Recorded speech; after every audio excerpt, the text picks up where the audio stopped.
Nah, ini solusinya pribadi ya harus mengembangkan pengetahuan, harus mengembangkan teknologi ya. Jadi harus diri ini jangan sampai stagnan. Karena yang namanya kalian sudah menjadi guru, profesi guru itu sudah mengerti bahwa kita adalah seorang pembelajar sepanjang hayat.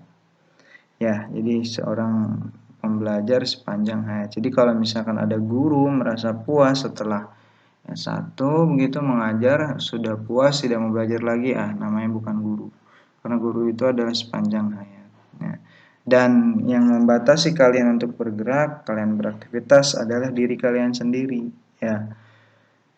Jadi semuanya possible, tidak ada yang impossible. Kecuali kalian memang juga ada punya mental block nih. Nah, ketika kalian ada mental block, ini juga harus harus dibongkar.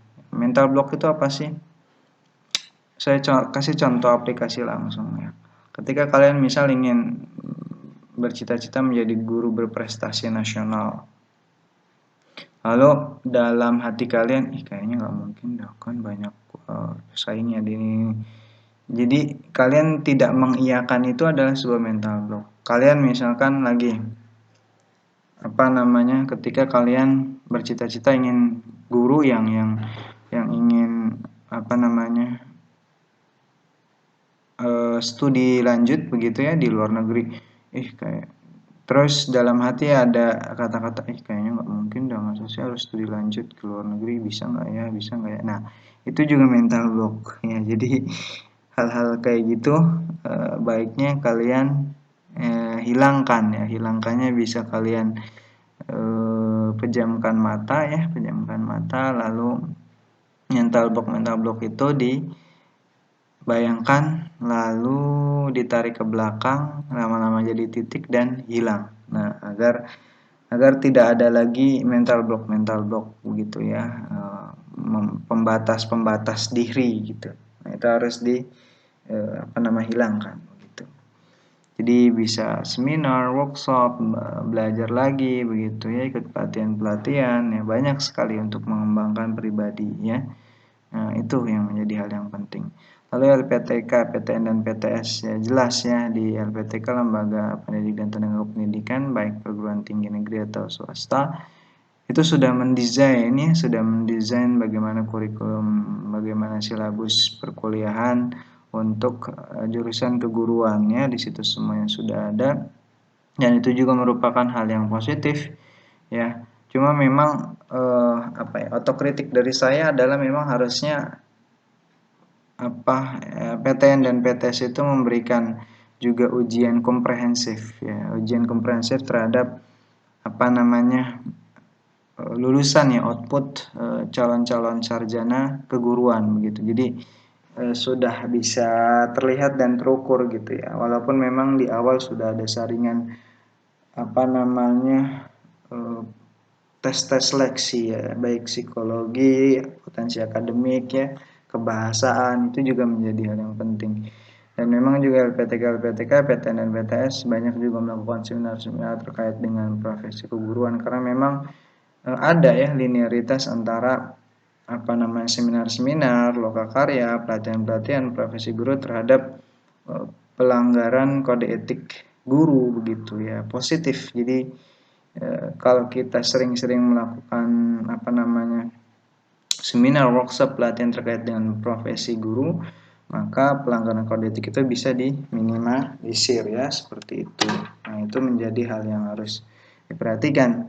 Lalu juga pemerintah nih. Nah, pemerintah sekarang sudah bagus ya, banyak sekali seperti PKB, program peningkatan berkelanjutan ya, peningkatan kompetensi berkelanjutan ya terhadap guru-guru ya. Ini diberikan pelatihan-pelatihan baik dari skill, soft skill, hard skill gitu ya. Nah, terutama memang di profesi guru begitu memang harus juga lebih ditekankan. Pun pemerintah juga baik Kemendikbud, MPR, DPR RI gitu secara sinergi melakukan hal-hal peningkatan kompetensi guru gitu ya. Itu juga menjadi hal yang penting, apalagi sekarang nih saya juga terjun di fasilitator ya, bagaimana moderasi keberagamaan begitu ya, bagaimana kompetensi guru ya itu ditingkatkan ya di yang secara menasional, mulai dari misalnya fasilitator pusat, fasilitator provinsi, fasilitator daerah, Fasda, yang nanti ujungnya adalah guru. Nah, saya di fasilitator provinsi itu sejatinya melatih Fasda gitu ya. Dan itu di profesi-profesi guru juga bisa melakukan effort ya untuk meminimalisir terkait dengan pelanggaran-pelanggaran kode etik begitu ya. Tinggal bagaimana kita mengimplementasikannya saja begitu dari program-program atau kebijakan-kebijakan pemerintah terkait dengan terkait dengan profesi keguruan ya, seperti itu. Banyak sih linearitas atau program-program yang sudah diberlakukan ya. Karena memang sekarang sudah rapih gitu ya, berbeda dengan dulu ya. Dan kalian yang kemarin lulus PPPK gitu ya, itu juga bagus ya. Dan kalau misalkan kan kalau yang di tidak linear kan harus mengikuti PPG nih, sekarang PPG. Nah, itu juga kebijakan pemerintah, bagaimana nanti guru-guru yang dicetak itu guru-guru yang mengerti dan paham terkait dengan profesi keguruan ya. Nah, maka itu menjadi juga hal yang penting ya, program pemerintah yang penting yang harus kita lakukan, yang harus kita taati ya, seperti itu. Itu ya penjelasan dari Bapak terkait dengan kode etik guru.